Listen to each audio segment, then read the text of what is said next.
and she is represented by no other than Miss or Attorney Karen Abuan.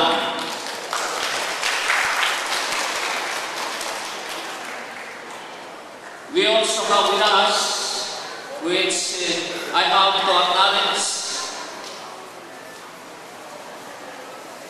Mr. Alcatendig and the officers of Provincial Pilipinas, where I am a member.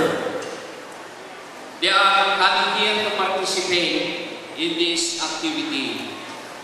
Of course, we have to acknowledge also the efforts of Isabela National High School, for without them, this activity shall not succeed.